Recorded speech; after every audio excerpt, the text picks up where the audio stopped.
कहानी फ्यूचर में यानी 2053 के टाइम में स्टार्ट होती है। हमें बताया जा रहा है कि दुनिया में साफ पानी और हवा का इतना मसला बन चुका था कि दुनिया में वर्ल्ड वॉर 3 भी हो गई, जिसकी वजह से सभी मुल्कों के हालात खराब हो गए। लोगों में अफरा तफरी बढ़ने की वजह से क्राइम्स भी बढ़ गए, यहाँ तक कि जेलों में जगह भी खत्म हो गई और मुजरिमों को सजा देने के लिए एक क्यूब जेल बनाई गई, जिसे वो ले जाकर किसी भी समुद्र के किनारे छोड़ देते हैं या जंगल के बीचों बीच छोड़ देते हैं। इस बॉक्स के अंदर मुजरिमों को एक रस्सी दी जाती है और साथ में 2 ऑप्शन दिए जाते हैं। एक ये कि वो अपने आप को फांसी देकर मार दे, दूसरा ये कि वो इस कैद में अपनी सजा का टाइम चुपचाप पूरा करे। लेकिन ये करना भी आसान नहीं है, क्योंकि क्यूब में इन्हें खाना भी नहीं दिया जाएगा। खाने के लिए ये लोग डिपेंड करते हैं आसपास के गांव वालों पर। अगर तो किसी आसपास के गांव वालों ने इन्हें देख लिया और तरस खा के खाना दे दिया फिर तो ठीक है, नहीं तो ये भूख से ही मर जाएंगे। ऐसी ही हालत में हम एक फ्रेंच लड़की को जेल के अंदर देखते हैं। अपनी भूख मिटाने के लिए वो अपने ही जिस्म की स्किन काट कर खाने लगी थी और जब इस जिंदगी से वो तंग आ जाती है तो अपने आप को गला काट कर मार देती है। जिसके बाद हमें एक केली नाम की लड़की को दिखाया जाता है जो अभी इस क्यूब जेल के अंदर बेहोश थी। उसके इस जेल को समुद्र के किनारे रखा गया था, जहाँ करीब ही 2 बच्चे खेल रहे थे, जिनकी बॉल जब इस क्यूब से आकर टकराती है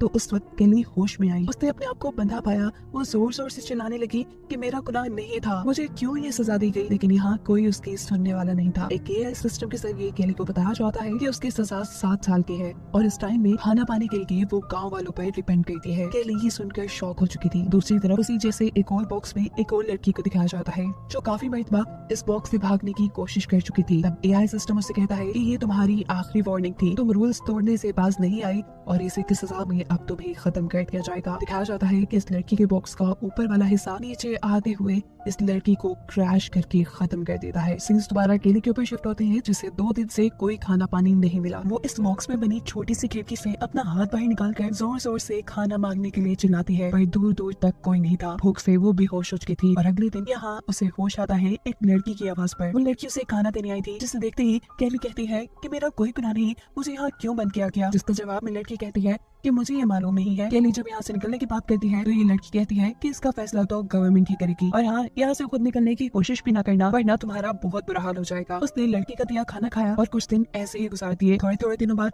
वो लड़की खाना देने आती रहती थी। केली इस अजीब सी बॉक्स वाली जिंदगी से तंग भी आ गई थी। वो अपने आप को गला घोट कर मारना चाहती है, पर ये काम भी उससे नहीं हो पाया। दिन गुजरते रहते हैं। आहिस्ता आहिस्ता केली को यहाँ रहने की आदत हो गई थी। उसने खिड़की से बाहर हाथ निकालकर वो बच्चों की बॉल भी उठा ली थी, जिस बॉल की वजह से उसे होश आया था। टाइम पास करने के लिए वो समंदर की लहरों को देखती और इस बॉल से खेलती। केली ने जितने भी दिन यहाँ जेल में गुजारे थे सभी अच्छे गुजारे थे, इसीलिए एआई उसे बताता है कि उसे एक दूसरी जगह शिफ्ट किया जा रहा है, जहाँ ज्यादा लोग उसे खाना पानी देने के लिए आते रहेंगे। यहाँ जंगल में उसके पास एक लड़की आती है और उससे पूछती है कि तुम क्या कर रही हो। केली बताती है कि मैं मेडिटेशन कर रही हूँ, जिससे मुझे यहाँ रहने में हौसला मिलेगा। मुझे 7 साल की सजा हुई है। ये लड़की अब उससे पूछती है कि तुमने शेक्सपियर के बारे में सुना, ये किताब ले लो, इसे पढ़कर तुम्हारा टाइम अच्छा गुजर जाएगा। जिसे केली लेने से मना कर देती है क्योंकि ये जेल के रूल्स के खिलाफ था। अब लड़की उसे खाना देकर चली गई थी। केली जब खाना खा रही होती है तो उसे पता चलता है कि लड़की ने एक छोटी सी किताब उसके खाने में छुपाकर उसे दी थी, जिसे वो एआई के कैमरा से छुपा लेती है, क्योंकि अगर एआई के कैमरा ने उस किताब को देख लिया तो वो रूल्स टूटने पर केली को बहुत बड़ी सजा देंगे और अभी वो कोई दर्द नहीं चाहती।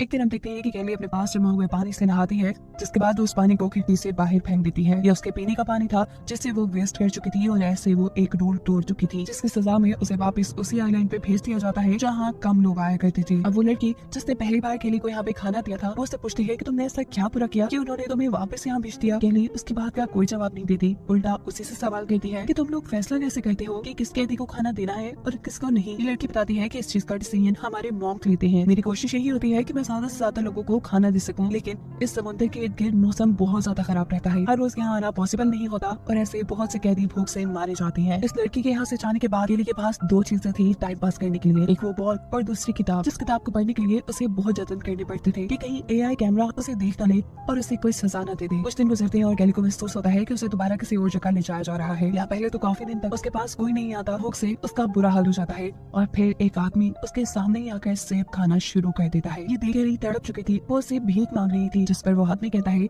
कि सेब तो मैं तुम्हें दे दूंगा, लेकिन तुम्हें इसकी कीमत चुकानी पड़ेगी। केली के पास जिंदा रहने का कोई और ऑप्शन भी नहीं था। वो इस आदमी की बात मान लेती है और थोड़ी देर बाद दिखाया जाता है कि एक ड्रोन आकर उस आदमी को मार चुका था। ड्रोन की गन से निकली हुई एक गोली केली के पाँव पर भी लग जाती है, पर आखिर इस सब के बदले उसे एक सेब तो मिल चुका था। वो जल्दी जल्दी इसे खाती है और जब उसने आधा खत्म कर लिया तो उसे पता चला कि इस सेब में कीड़े पड़ चुके थे। वो अपना खाया हुआ भी सारा बाहर निकाल देती है और उस सेब को फेंक देती है। यहाँ एआई उसे बताता है कि तुमने एक रूल ब्रेक किया है, तुमने अपने खाने के लिए किसी को फायदा दिया, ये रूल्स के खिलाफ था, जिसकी सजा केली को मिलती है कि उसे अगले 7 दिन तक सोना नहीं है। केली के पास कोई दूसरा ऑप्शन था ही नहीं। इस सजा को पूरा करने का 2 दिन गुजरते हैं। केली का दिमाग अब नींद की वजह से फटने लगा था। जब भी वो आंख झपकाती तो एआई सायरन बजा देता था। ऐसे ही करते करते 5 दिन गुजर जाते हैं और आखिरी 2 दिनों में अपने आप को जगाना काफी मुश्किल था। वो अब जोर जोर से अपना सर दीवार में मारना शुरू कर देती है ताकि उसके सर में दर्द होता रहे और उसे नींद ना आए। 7 दिन लगातार जागने की वजह से उसे अजीबोगरीब इल्यूजन्स आने लगे थे। वो यहाँ अपने आप को किसी महारानी के रूप में देख रही थी। आखिर उसकी सजा खत्म हो जाती है। जैसे ही उसे ये बात बताई जाती है तो वो फौरन से सो जाती है। अपनी नींद पूरी करने के लिए वो कई दिनों तक सोती रही और अचानक उसकी आंख खुली पटाखों की आवाज से। एआई ने उसे बताया कि आज न्यू ईयर है। वो उसे भी न्यू ईयर विश करता है, लेकिन जवाब में केली कुछ नहीं बोलती। इस कैद में उसे कोई खुशी महसूस नहीं होती थी। एक दिन केली के पास एक बूढ़ी औरत आती है जो उसे बता रही थी कि उसने भी क्यूब जेल के अंदर 15 साल गुजारे। ये जेल कैसी दर्दनाक है वो ये बात जानती है। उसे रोज ही इस जेल के बुरे ख्वाब आते हैं। मुकेलिस कहते हैं कि इस जेल में रहने से अच्छा है अपने आप को मार लिया जाए। वो एक जंग लगा ब्रेक केली को देकर यहाँ से भाग जाती है, लेकिन अपने आप को खत्म करने का भी केली के अंदर हौसला नहीं था। 4 महीने गुजर चुके थे। केली अब बीमार भी पड़ चुकी थी। उसके पाँव में जो गोली लगी थी वो जख्म भी सड़ रहा था। अगले दिन वही जंगल में उस लड़की को देखती है जिस लड़की ने उसे किताब दी थी। वो आवाज देकर इस लड़की को अपने पास बुलाती है, उससे लेकर पानी पीती है और इस लड़की को बताती है कि वो अब प्रेग्नेंट है। केली उसे कहती है कि मुझे तुम्हारी मदद चाहिए, तुम चाहे मुझे यहाँ से निकाल लो या फिर इस बच्चे का ख्याल रखने में मेरी मदद करो। जब केली यहाँ से निकलने की प्लानिंग कर रही थी तो एआई दोबारा सायरन बजाना शुरू कर देता है, जिसका मतलब था कि केली ने एक और रूल तोड़ दिया है जिसकी अब केली को कोई न कोई सजा मिलेगी। वक्त गुजरता है और 6 माह बाद हम केली को उसी जेल में उसी तरह पड़ा देखते हैं। एक आदमी केली के पास आकर पूछता है कि यार तुम्हें आसान मौत चाहिए। केली पूछती है ये कैसे, जिस पर वो आदमी उसे सामने पड़ा एक क्यूब दिखाता है जो अब जल चुका था। ये देख केली के होश उड़ जाते हैं और वो उसे कहती है प्लीज यहाँ से चले जाओ। कुछ दिन गुजरते हैं और दिखाया जाता है कि केली के पास एक बच्चा पैदा हुआ था, जिसे देखकर वो अपना सारा दर्द भूल चुकी थी। उसको इस बच्चे की शक्ल में एक सहारा, एक कंपनी मिल गई थी। वो बच्चे को गले लगाती है, पर वो ये बात नहीं जानती कि ये खुशी उसकी कुछ ही पल की है। जैसे ही